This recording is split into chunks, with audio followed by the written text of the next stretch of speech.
It's Mike with Crane Realty. We're at the start of a new month here in August 2023, which means that we get to look at last month's inventory for July and seeing how the market is trending right now.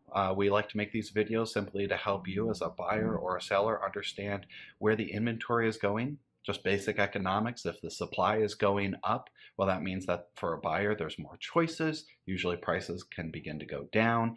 And for a seller, if it happens to be that there's very little inventory, new homes hitting the market, that's a really good sign for yourself because you might be the only game in town, causing a lot of buyers to be looking at your property, typically driving prices up. So these videos are meant to shed some light on that and see what direction our market is headed in.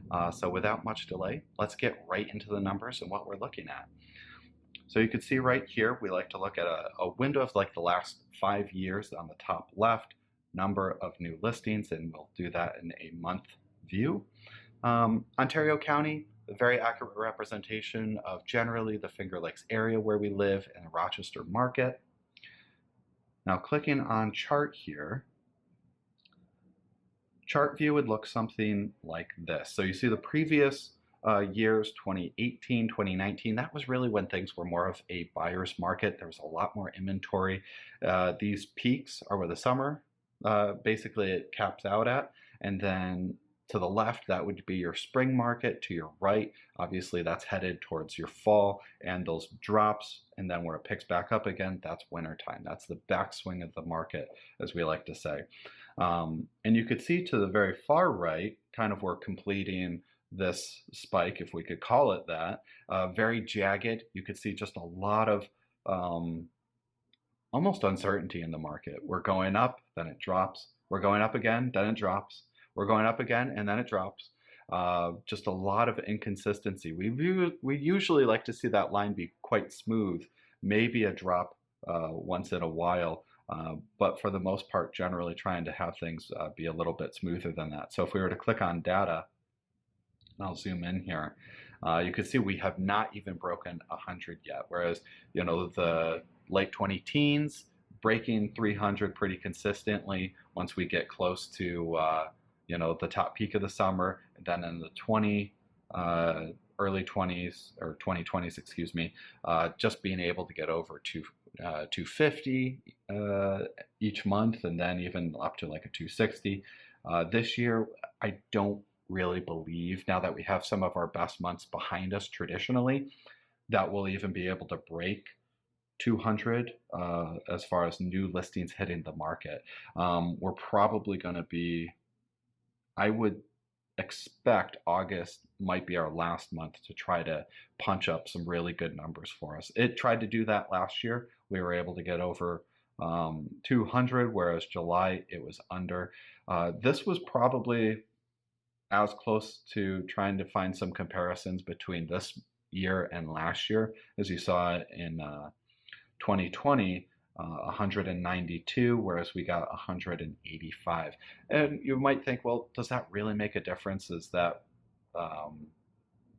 just a handful of listings?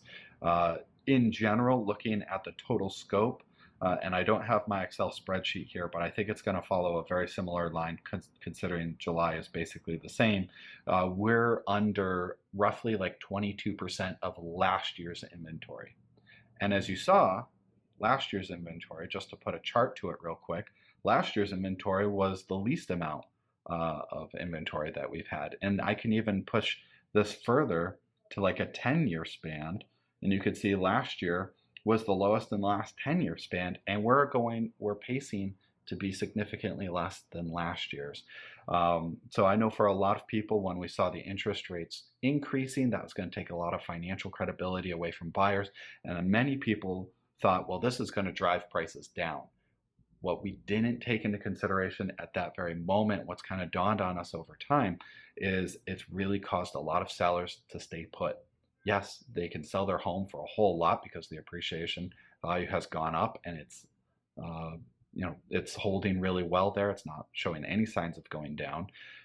But sellers don't have anywhere to go. They say, well, for what I have, my interest rate, maybe you refinanced it or you purchased at a particular time where it was under 4%, 3% or even around that coveted 2% something, why would you pivot to a different type of property, maybe for the exact same as what you can get your current home, but now your interest rate's going to be pushing high 7%. And for a lot of people, it doesn't make any sense. So for many sellers, they're in a holding pattern. What we are seeing pushing the market, estates, people moving out of, I just did another listing presentation for somebody moving out of state. Many people are doing that. Or if it's a job change or something like that. But generally, for the people that are like, well, we're trying to look for a bigger home or a bigger yard or what have you, and it would be nice to get out of our current circumstances, they're staying put right now, which is really keeping the inventory super low. So hopefully this information was helpful to you understanding where the market is at. If it was, certainly click that subscribe button so you don't miss any of our other upcoming content as we come out with new videos each and every week. And please click that thumbs up button, which helps us out in our channel. All right, again, I'm Mike with Crane Realty, and I hope you all have a great rest of your day. Take care. Bye-bye.